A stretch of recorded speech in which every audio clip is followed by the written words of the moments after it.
हरि ओम नमो नारायण। ओम नमो नारायण। हरि ओम। सभी को मेरा हरि ओम। भाई, मैं आप सभी से बता देना चाहता हूँ कि आप शायद भूल जाते हो, मैं नहीं भूलता। मैंने आपसे वायदा किया था कि दिवाली से पहले एक दो वीडियो मैं बनाऊंगा, जिससे आप जान सकते हैं कि किस प्रकार से धन यानी कि लक्ष्मी का आवागमन आपके जीवन में हो सकता है।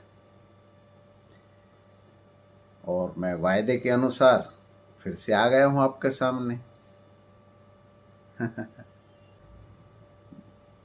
जैसा कि आपसे वायदा किया था कि लक्ष्मी किस प्रकार से बुलाई जा सकती हैं, आ सकती हैं, उसके अनुसार मैं आपसे बता देना चाहता हूं। इसमें ग्रह नक्षत्रों का भी बहुत योगदान होता है, क्योंकि यह शरीर के तल पे क्रिया होती है। अर्थात जितनी भी धन और लक्ष्मी का जितना भी है उपयोग है, वह शरीर के तल पे किया जा सकता है, आत्मा के तल पर नहीं।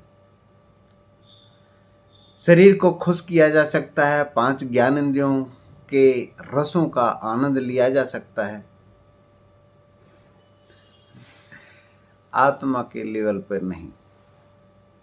आत्मा तो स्वयं आनंदमय है। और अगर गहराई से हम विचार करें तो जो भी हमारे ज्ञान इंद्रिय हैं, उनका जो बेस है वह भी आत्मा है। जितनी भी ऊर्जा आंखों को मिल रही है, कान को मिल रही है, नासिका को मिल रही है, स्पर्श इंद्रिय को मिल रही है, जिह्वा को मिल रही है, ये जितनी भी ज्ञानेंद्रिय हैं, इनको ऊर्जा देने वाला एक ही स्रोत है। ज्ञान हो इंद्रिय हुई, कर्म इंद्रिय हुई, ये सब इनके जो बेस है, आधार है, उसका जो स्रोत है, उसका जो धारा है, गौमुखी गंगा जिसे बोलते हैं, वह एक्चुअल में आत्मा ही है।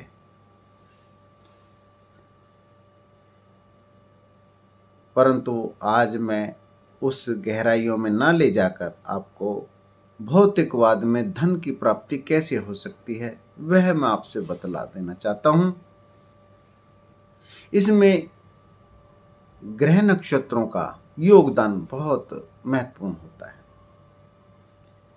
उसमें आपकी धर्म पत्नी के कितने कैसे ग्रह हैं, कैसी कुंडलिनी है और किस प्रकार का आपकी कुंडली है, इसका बहुत सा योगदान होता है,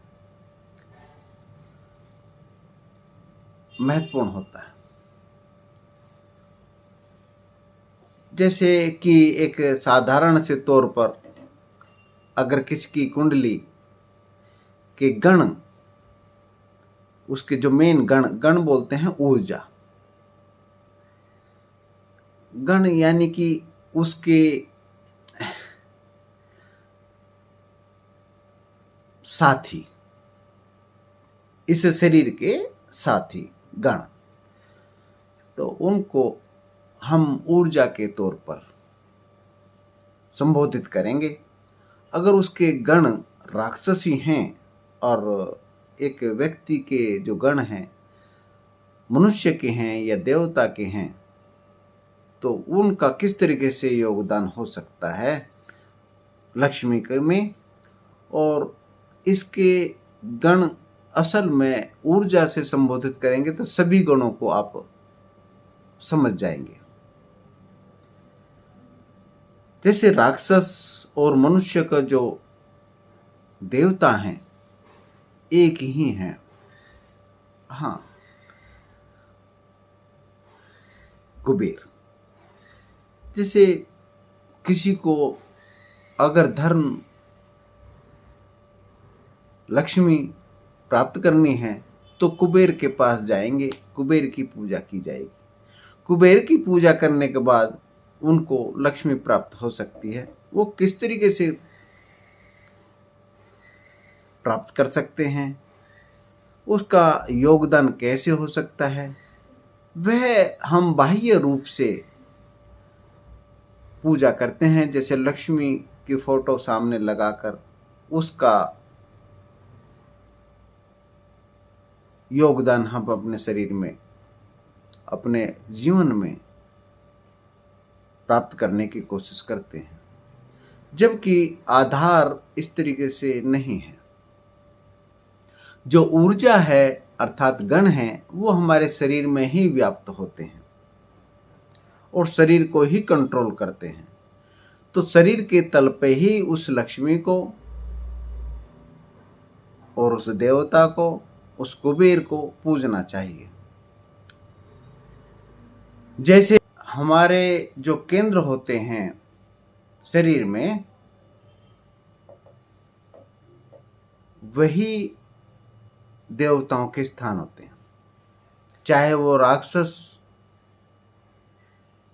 कुल के देवता हों कुबेर, चाहे वो किसी भी आपकी जो राशि है उसके देवता हों, वो होंगे आपके शरीर के केंद्र में ही, शरीर के तल पर ही होंगे और 7 चक्रों में वह स्थान ग्रहण करते हैं। हमारे सप्तऋषि बताए गए हैं, वो हमारे 7 चक्रों से विभाजित किए गए हैं, वो विभूषित किए गए हैं, वहीं पे उनके केंद्र हैं। अगर उनको ध्यान दिया जाए गहराई से तो आप उनको जान सकते हैं और उनको आकर्षित कर सकते हैं, उनको प्राप्त कर सकते हैं और मनाया भी जा सकता है। और मनाने का मतलब ये है कि उनको धारण भी किया जा सकता है। जैसे ही जैसे उन केंद्रों पे आपका ध्यान आकर्षित होना शुरू होता है तो आपका जो सौरमंडल में ही नहीं, पृथ्वी पर भी जितने भी उस राशि से विभूषित हैं वह प्राणी आपसे आकर्षित होना शुरू हो जाते हैं और जिस भी भोग्य वस्तु की आपको रिक्वायरमेंट होती है, जरूरत होती है, वह भी आपसे अटैच हो जाती हैं, मिल जाती हैं, आप रिसीवर बन जाते हैं उनके। इसलिए आप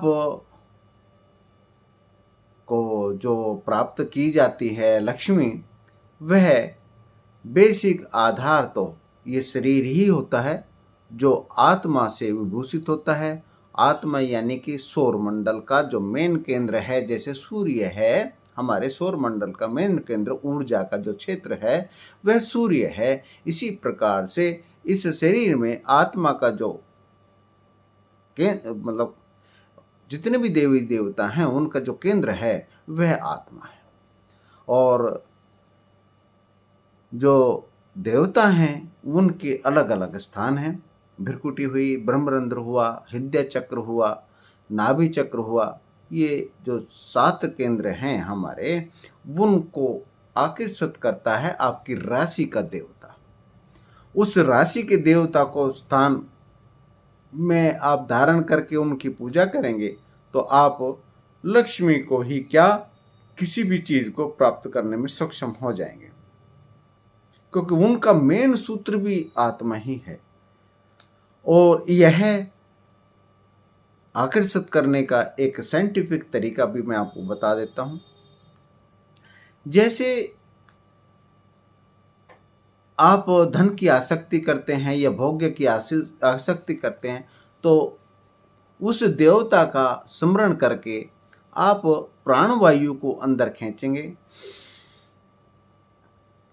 अंदर धारण करेंगे, जितने समय हो सके उसको अंदर रोकेंगे और जहाँ पे आपके देवता आपकी राशि के अनुसार उसका चक्र है, वहाँ केंद्र है, वहाँ पे उस ध्वनि को, ओंकार की ध्वनि को या बीज मंत्र, उस देवता का जो बीज मंत्र है उसको सुनने की कोशिश करेंगे और अंदर गुंजायमान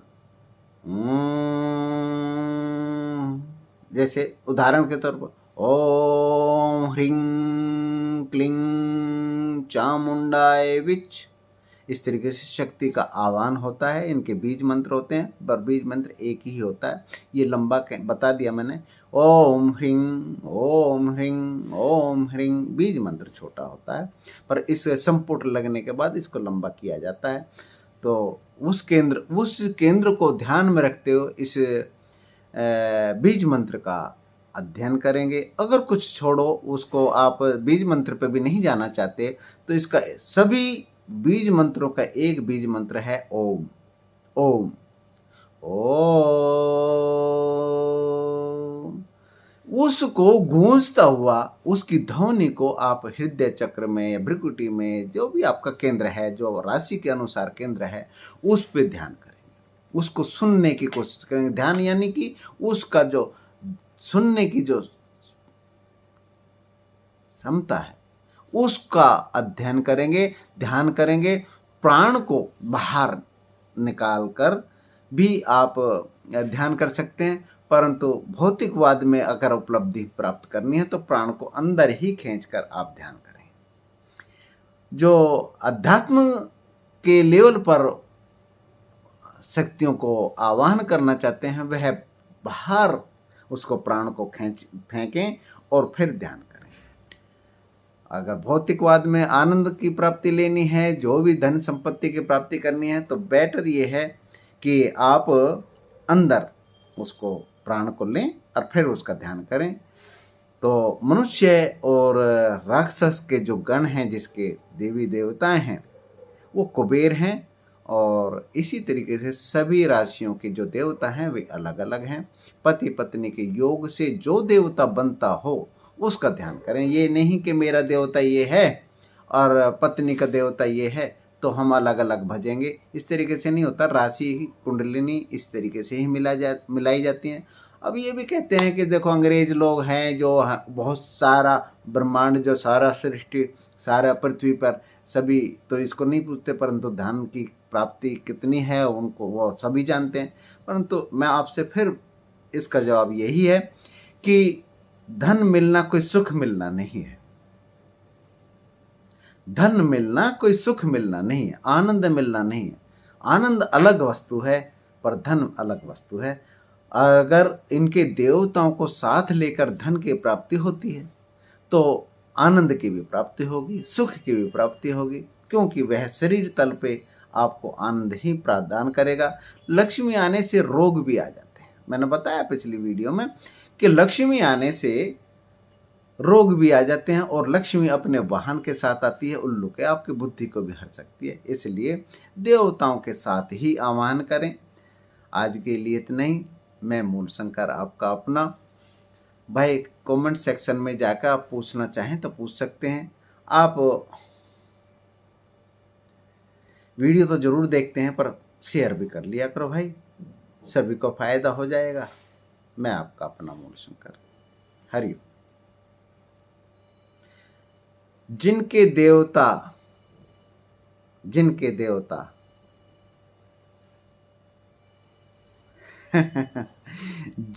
देवता कुबेर है ना, उनको लक्ष्मी का आवाहन करने की जरूरत नहीं होती, उनको बस सम्मान करने की जरूरत होती है।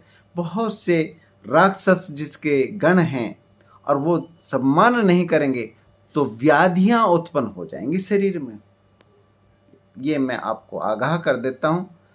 मेरे बहुत नज़दीकी हैं कुछ लोग जिनके राक्षस गण हैं। अगर उन्होंने सम्मान नहीं किया धन का और अपने देवताओं का, मैं आपको आगाह कर देना चाहता हूँ, बतला देना चाहता हूँ कि जिनके भी देवता कुबेर हैं, राक्षस गण हैं, उनको मनुष्य का आवाहन जरूर कर लेना चाहिए, अन्यथा राक्षस को आनंद प्राप्त नहीं होगा, रोग प्राप्त हो जाएंगे। क्योंकि राक्षसों को शरीर के साथ साथ मनुष्यता यानी कि सरस्वती की आवश्यकता पड़ती है, इसलिए उनको विशेष ध्यान देना चाहिए। नमस्कार, आज का इतना ही। मैं मूल शंकर आपका अपना। हरिओम हरिओम। आपकी बुद्धि सात्विक रहे, आपका तमोगुण ना जागृत हो, यह मैं आपसे प्रार्थना करता हूँ, क्योंकि धन आने के बाद तमोगुण जागृत हो जाता है। हरिओम।